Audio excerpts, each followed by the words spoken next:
Halo semuanya, selamat datang di video pembelajaran akuntansi keperlakuan. Pada video kali ini saya akan membahas mengenai konsep dan perspektif keperlakuan dalam akuntansi. Nah, sebelum kita memahami mengenai apa itu akuntansi keperlakuan, maka terlebih dahulu kita harus pahami induk ilmu pengetahuannya, yaitu behavioral science atau ilmu keperlakuan.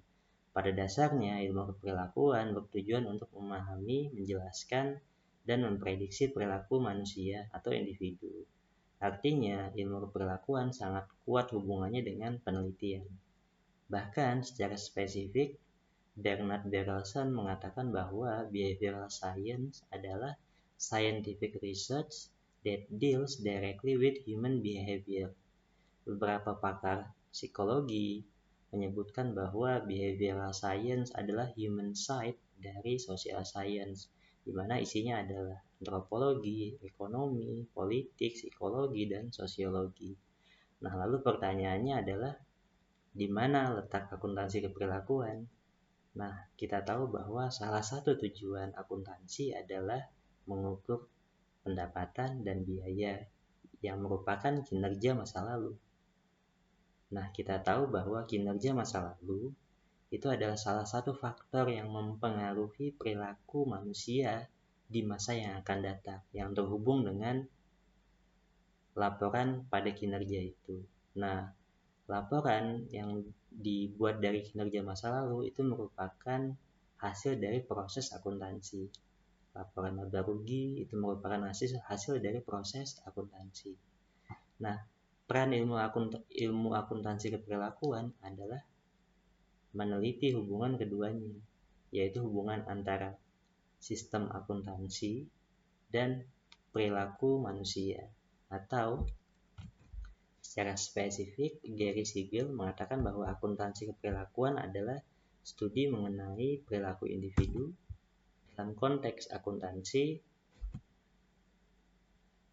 yang dipengaruhi oleh informasi dan atau fungsi akuntansi, atau ketika didefinisikan dalam suatu kalimat penuh, maka akuntansi keperlakuan adalah studi mengenai perilaku individu akuntan ataupun non-akuntan yang dipengaruhi oleh data, informasi, dan atau fungsi akuntansi.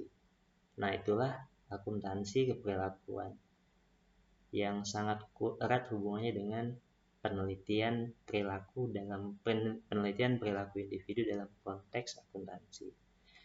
Nah, untuk bisa memahami mengapa individu bisa dipengaruhi oleh data-data dan fungsi akuntansi, maka kita harus memahami aspek keperilakuan manusia dari sudut pandang psikologi dan sosiologi. Nah, yang pertama kita bahas dari aspek sosial. Dari aspek sosial, perilaku individu itu sangat dipengaruhi oleh organisasi tempat dia tumbuh dan bekerja. Aspek pertama yang disebutkan dalam Gary Siegel bahwa yang paling berpengaruh adalah teori peran atau role theory. Nah, dalam teori peran dijelaskan bahwa individu itu akan berperilaku sesuai dengan peran yang dia miliki di dalam sebuah organisasi. Contohnya, saya ketika berada di kelas, saya akan menjadi individu yang bijaksana, baik, menjawab semua pertanyaan, karena saya berperan sebagai dosen. Ketika saya pulang, maka saya akan berperan bukan lagi sebagai dosen, tapi sebagai suami yang hanya bisa ngangguk dan geleng-geleng ketika istri Anda meminta atau mengatakan sesuatu. Mengapa begitu? Karena katanya suami adalah kepala rumah tangga, istri adalah leher rumah tangga. Jadi kemanapun leher nengok, maka mau tidak mau kepala harus ikut. Katanya begitu. Nah, kemudian yang kedua adalah struktur sosial. Nah, struktur sosial itu sangat mempengaruhi perilaku individu di dalam organisasi. Begitu juga budaya dan komitmen individu terhadap organisasi. Intinya adalah aspek sosial yang ada di dalam sebuah organisasi itu akan sangat mempengaruhi perilaku individu-individu yang ada di dalamnya. Maka desain sistem informasi yang tepat itu harus mempertimbangkan aspek sosial di dalam organisasi tempat sistem informasi akuntansi itu akan diimplementasikan. Nah, yang kedua yang kita pahami adalah aspek psikologi. Aspek psikologi yang pertama yang sangat sering digunakan dalam penelitian-penelitian akuntansi perilakuan adalah attitude atau sikap, yang isinya adalah belief, opinion, value, habits, dan masih banyak lagi sebenarnya. Nah, salah satu teori di bidang psikologi yang sering digunakan salah satunya adalah reinforcement theory. Reinforcement theory mengatakan bahwa individu itu akan bertindak ketika ada dorongan. Banyak penelitian yang menggunakan teori ini untuk meneliti pengaruh insentif keuangan terhadap kinerja individu atau manajer dalam sebuah organisasi. Kemudian ada aspek yang kedua adalah motivasi. Nah, motivasi ini juga sangat mirip dengan sikap, karena motivasi adalah dorongan yang diterima individu untuk melakukan tindakan atau bertindak dalam sebuah kelompok atau sebuah organisasi. Nah, teori yang cukup banyak digunakan atau yang cukup seminal, cukup fenomenal, salah satunya adalah teori kebutuhan menurut Maslow. Ini sudah sangat lama sekali. Saya tunjukkan bahwa Maslow mengatakan bahwa ada tingkatan kebutuhan dalam diri individu. Dimulai dari tingkatan yang paling basic atau basic needs dikatakan itu adalah fisiologikal atau kebutuhan makan dan tidur, dan berbagai macam kebutuhan yang sifatnya basic, di mana kalau manusia tidak mendapatkan kebutuhan itu, maka dia akan tidak ada lagi di dunia ini. Ya, dia butuh kebutuhan yang sangat-sangat basic, yaitu makan, minum, tidur, yang tidak mungkin manusia tidak makan, bisa bertahan hidup bertahun-tahun, tidak mungkin manusia tidak tidur, bisa bertahan hidup bertahun-tahun. Kemudian jika itu terpenuhi, maka akan masuk ke level yang kedua, di mana manusianya lebih sedikit, itu adalah kebutuhan safety atau keamanan, di mana mereka membutuhkan rumah, membutuhkan uang, dan sebagainya. Mungkin nggak manusia hidup tanpa rumah dan uang? Banyak, masih bisa hidup. Tapi pada level ini biasanya kebutuhan juga sangat tinggi. Kemudian kebutuhan yang ada pada level yang ketiga, yaitu love atau percintaan. Nah, biasanya jika sudah terpenuhi dua kebutuhan terbawah, maka kebutuhan ketiga baru akan dikejar. Pada intinya kebutuhan itu akan bisa naik. Kita akan mengejar kebutuhan di level selanjutnya ketika kebutuhan kita di level yang di bawahnya sudah terpenuhi. Kalau sudah terpenuhi pada level ketiga, maka manusia biasanya akan naik kepada ingin mendapatkan kebutuhan level yang keempat, yaitu reward atau penghargaan. Nah, ketika itu semua sudah tercapai, maka yang terakhir hanyalah tersisa self-actualization atau aktualisasi diri. Tidak lagi mengharapkan insentif ekonomi, penghargaan, percintaan, dan sebagainya. Karena dia sudah mendapatkan itu semua, maka yang tersisa hanyalah aktualisasi diri. Nah, lalu kemudian dalam penelitian bidang akuntansi perilakuan juga sangat sering diukur mengenai persepsi individu yang memiliki hubungan dalam konteks akuntansi. Kemudian juga ada aspek pembelajaran atau learning. Perilaku manusia itu sangat mungkin berubah ketika mendapatkan proses pembelajaran. Lalu kemudian yang terakhir adalah aspek kepribadian. Nah, aspek kepribadian ini biasanya dalam konteks akuntansi yang diteliti adalah variabel-variabel seperti locus of control, kemudian psycap, psikologi kapital, dan masih banyak lagi aspek-aspek kepribadian dalam penelitian bidang akuntansi keperlakuan. Nah, kemudian yang terakhir yang akan kita bahas adalah mengenai asumsi mengenai perilaku manusia.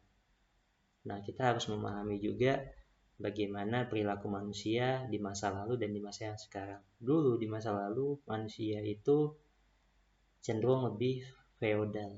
Nah, sekarang manusia sudah pada dunia yang kita sebut sebagai kapitalisme atau kapitalisme, walaupun konsep ini juga sudah sepertinya perlahan-lahan mulai agak dibenci oleh banyak golongan. Nah, feodal kita lihat dari sisi sejarahnya, feodal itu fokus kepada pendekatan yang sifatnya tradisional, kemudian cenderung menolak inovasi, terdapat perbedaan strata, biasanya anak yang terlahir dari keluarga kaya akan mendapatkan kesempatan yang lebih besar dibanding anak yang terlahir dari keluarga yang tidak kaya, dan begitu seterusnya. Kemudian bedanya pada dunia modern sekarang, manusia cenderung lebih modern, kemudian mau berubah, mendorong inovasi, dan mengedepankan kesempatan yang sama untuk semua orang. Jadi siapapun dia, maka mau dia dari golongan strata yang tinggi atau rendah, maka dia memiliki kesempatan yang sama untuk bisa mendapatkan tempat atau pekerjaan di bidang manapun. Nah, perilaku manusia asumsi mengenai perilaku manusia maksud saya juga penting untuk dipahami ketika peneliti ingin menginvestigasi hubungan antara desain sistem akuntansi dengan perilaku manusia.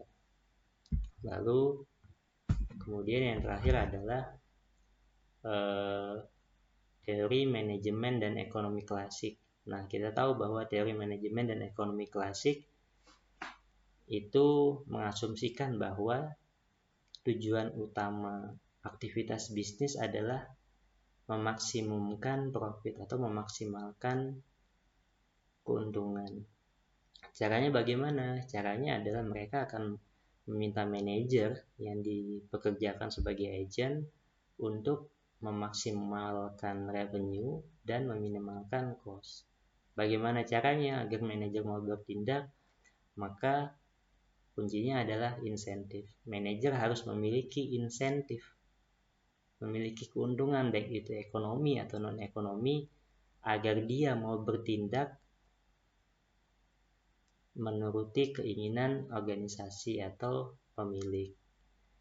Nah, itulah asumsi mengenai perilaku manusia berdasarkan teori manajemen dan ekonomi klasik. Nah, namun belakangan ini, dewasa ini kita tahu bahwa teori ini sudah bergeser dengan teori organisasi yang lebih modern, di mana kadang-kadang insentif tidak selalu bisa memotivasi manajer untuk bertindak mengikuti keinginan pemilik. Karena insentif pada manusia modern ini bukanlah lagi satu-satunya hal yang diinginkan. Banyak aspek-aspek lain. Kalau kita pernah belajar mengenai extrinsic motivation, intrinsic motivation, maka motivasi-motivasi individu itu bukan hanya lagi dari luar, tapi juga kadang-kadang dari internal atau dalam diri manusia. Maka desain manajemen kontrolnya juga harus menyesuaikan perilaku manusia yang ada di dunia saat ini. Nah, sebelum saya akhiri, saya ingin menunjukkan satu buah tulisan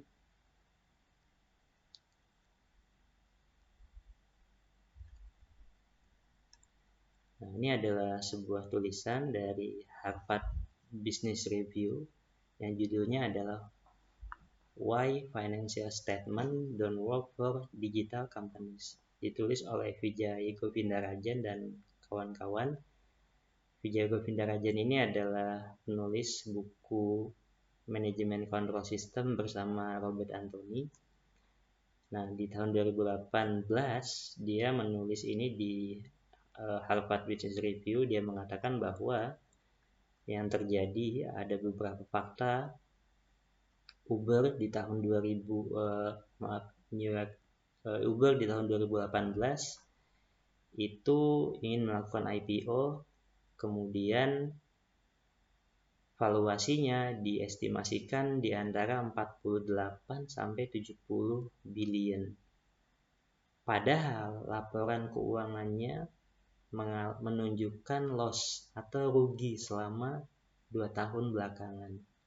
Twitter juga menunjukkan laporan keuangan mereka menunjukkan rugi sebelum IPO itu menunjukkan rugi sebanyak 79 million. Tapi valuasinya adalah sebanyak 24 billion pada saat IPO. Dan banyak lagi perusahaan-perusahaan digital yang ditunjukkan di sini. Nah, pertanyaannya adalah mengapa investor bereaksi negatif? Tidak seperti yang kita pahami pada perilaku manusia di masa lalu, di mana ketika laba itu menunjukkan peningkatan, maka harusnya investor juga menunjukkan reaksi yang positif terhadap laporan keuangan itu. Dan sebaliknya, ketika laporan keuangan menunjukkan rugi, maka harusnya investor juga bereaksi negatif terhadap emiten itu. Nah, di sini yang terjadi sebaliknya. Ketika perusahaan itu mengalami kerugian, malah investor berlomba-lomba membeli saham perusahaan itu, khususnya adalah saham-saham perusahaan digital.